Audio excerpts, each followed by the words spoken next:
Right. ఇక హైదరాబాద్ ఇప్పటివరకు ఫార్మాకు తర్వాత ఇతరత్ర వాటికి అన్నిటికీ కేంద్ర బిందువుగా మారిన నేపథ్యంలో ఇప్పుడు మనం చెప్పుకోవచ్చు. మామూలుగా ఐటీ హబ్ గానీ, తర్వాత ఫార్మా హబ్ గానీ ఏదైనా గుర్తొస్తే హైదరాబాద్ గుర్తొస్తది. ఇక ఫ్యూచర్‌లో బుల్లెట్ ట్రైన్ హబ్‌గా కూడా హైదరాబాద్ మారే అవకాశం ఉంది. దాని గురించి ఒక వార్త ఉంది చూద్దాం. పిల్లర్ల పైనే బుల్లెట్. హైదరాబాద్ మీదుగా 3 ట్రైన్లు. పిల్లర్ల మీదే లైన్లు వేసి నడిపించేలా ప్రణాళికలు. మార్గాలపై కసరత్తు, కేంద్రానికి పలు సూచనలు. 520 కిలోమీటర్ల లైన్ కోసం 2500 ఎకరాలు అవసరం.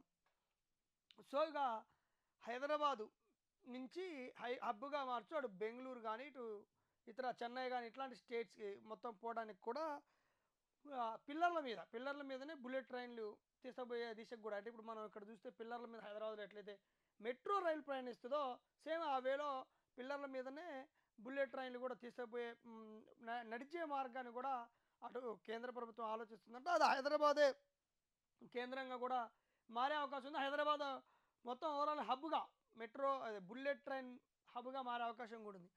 ఇక పిల్లర్ల మీద లైన్లు నడిపించే ప్రణాళికలు, మార్గాలపై కేంద్రానికి పలు సూచనలు. మార్గాల కసరత్తుపై కేంద్రానికి పలు సూచనలు. 520 కిలోమీటర్ల లైన్ కోసం 2500 ఎకరాల భూమి అవసరం అంట. ఇక పిల్లర్ల మీద వేస్తే ఇంత ఎత్తే, పిల్లర్లు కాకుండా వేరే ఎంత ఎంత ల్యాండ్ అవసరమో ఏదో. సో, పిల్లర్ల మీద కాబట్టి ల్యాండ్ తగ్గుతుంది. రైతులకు కూడా పెద్ద నష్టం జరగకపోవచ్చు. సో, చూద్దాం దాని గురించి. హైదరాబాద్ నుంచి పూణే, బెంగళూరు, అమరావతి కేంద్రంగా బుల్లెట్ ట్రైన్లను మంజూరు చేయగా ప్రాజెక్టును పట్టాలెక్కించేందుకు రాష్ట్ర ప్రభుత్వం కసరత్తు వేగవంతం చేసింది. అలైన్మెంట్కు సంబంధించి ప్రాథమికంగా పలు సూచనలు కేంద్రం తెలియజేసింది. మెట్రో రైలు తరహాలో పిల్లర్లపైనే బుల్లెట్ రైలు నడిచేలా ప్రణాళికలు రూపొందిస్తుంది. ఈ నేపథ్యంలో రాష్ట్రం మీదుగా బుల్లెట్ ట్రైన్లపై ఆసక్తి పెరిగింది. రాష్ట్రం మీదుగా వెళ్ళే బుల్లెట్ ట్రైన్లపై ఆసక్తి పెరిగింది. మనం చెప్పిన మెట్రో రైలు ఎట్లయితే పిల్లర్ల మీద నడుస్తుందో హైదరాబాద్లో, సేమ్ అట్లానే హైదరాబాద్ కేంద్ర బిందువుగా చేసుకొని అటు అమరావతి, పూణే, బెంగళూరు, చెన్నై వంటి నగరాలకి బుల్లెట్ ట్రైను ప్రయాణించే దిశగా అటు అడుగులు వేస్తుంది. దీని మీద రాష్ట్ర ప్రభుత్వం కూడా ఇప్పటికీ కసరత్తు పడిపోయింది. 2 వరుసల ట్రాక్ అంట. బుల్లెట్ ట్రైన్ రాకపోకల కోసం పిల్లర్లను నిర్మించి వాటిపై 2 వరుసల ట్రాకులు నిర్మిస్తారు. కేవలం బుల్లెట్ ట్రైన్ ప్రయాణించేందుకు ఉపయోగపడతాయి. ఇప్పుడు 2 ట్రాకులు ఉపయోగిస్తారు. ఎట్లా చేస్తారంటే బుల్లెట్ ట్రైన్పై కోసం పిల్లర్ నిర్మించి వాటిపై 2 వరుస ట్రాకులు, రాకపోకలకు వరుస ట్రాకులు నిర్మిస్తారంట. ఇక ఇవి ఏవైతే ట్రాకులు నిర్మిస్తారో అవి ఓన్లీ బుల్లెట్ ట్రైన్కే ఉపయోగపడతాయి, వేరే దేనికి ఉపయోగపడదు.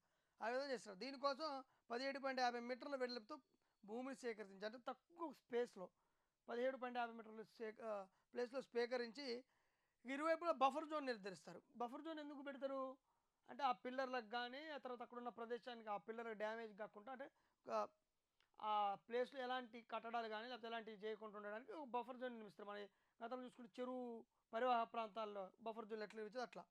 ఇక ఎలాంటి నష్టపరిహారం కూడా కాకుండా ఇక ఈ బఫర్ జోన్కు ఎలాంటి నష్టపరిహారం ఎవరంట. నిర్మాణాలకు షరతులు విధిస్తారు. పిల్లర్లకు ఎలాంటి డ్యామేజ్ కావద్దనే ఉద్దేశంతోనే వాటి కింద కార్యకలాపాలు చేపకుండా ఫెన్సింగ్ సైతం వేస్తారంట. ఇక బుల్లెట్ ట్రైన్ పిల్లర్ల మీద వెళ్తుందో రైతులకు పెద్దగా ఇబ్బంది ఏమి ఉండదంట. సో, పిల్లర్ల మీదనే బుల్లెట్ ట్రైన్లు పోతాయి. రైతులకు కానీ అక్కడ ఉండే ప్రజానికి కానీ కూడా పెద్దగా ఇబ్బంది ఉండదు. ప్లేస్ కూడా తక్కువ ఆక్యుపై అవుతుంది భూములు కోల్పోయినా. కానీ వాటికి మాత్రం భూమిని సేకరించి మాత్రం వాటికి ఎలాంటి ఇచ్చే అవకాశం అయితే లేదు. ఇక తర్వాత ఇరువైపులా బఫర్ జోన్లు పెడతారు. బఫర్ జోన్ ఎందుకు పెడతారంటే మనం ఇందాక చెప్పుకున్నాం, పిల్లర్లు డ్యామేజ్ కాకుండా పిల్లర్ల దగ్గర ఎలాంటి కార్యకలాపాలు జరగకుండా బఫర్ జోన్ ఏర్పాటు చేసి ఫెన్సింగ్ కూడా వేసే అవకాశం ఉంది. సో, ఓవరాల్గా మెట్రో తర్వాత ఇప్పుడు హైదరాబాద్ని బుల్లెట్ ట్రైన్, మనం ఫార్మా కానీ తర్వాత ఐటీ ఇండస్ట్రీలకు కూడా హబ్గా హైదరాబాద్ ఉండేది ఇప్పటివరకు. ఇప్పుడు వీటన్నింటి కేంద్ర బిందువు బెంగళూరు, చెన్నై, పూణే వంటి నగరాలకు బుల్లెట్ ట్రైన్లు, హైదరాబాద్, అమరావతి వంటి ప్రాంతాలకు హైదరాబాద్ కేంద్ర బిందువుగా, హైదరాబాద్నే హబ్గా చేసుకుంటూ దాదాపు 520 కిలోమీటర్ల లైన్ల కోసం కూడా అటు కేంద్ర ప్రభుత్వానికి రాష్ట్ర ప్రభుత్వం కసరత్తు చేస్తుంది, మొత్తం తీసుకుంటుంది. దాని గురించి పెట్టినట్టయితే దృష్టి సారించినట్టయితే తెలుస్తుంది. మరిగా ఫ్యూచర్లో బుల్లెట్ ట్రైన్ హైదరాబాద్ నుంచి ఎంత వేగంతో ఎంత పరుగులు పెడితే అంత అభివృద్ధి చెందే అవకాశం కూడా ఉంది హైదరాబాద్ రాష్ట్రం. సరే చూద్దాం దీని మీద ప్రభుత్వం ఎలా ముందుకు పోతుంది, ఇటు రాష్ట్ర ప్రభుత్వం ఎలాంటి నివేదికలు పంపిస్తుంది, కేంద్ర ప్రభుత్వం ఎలాంటి అడుగులు వేస్తుందని కూడా చూడాల్సి ఉంది.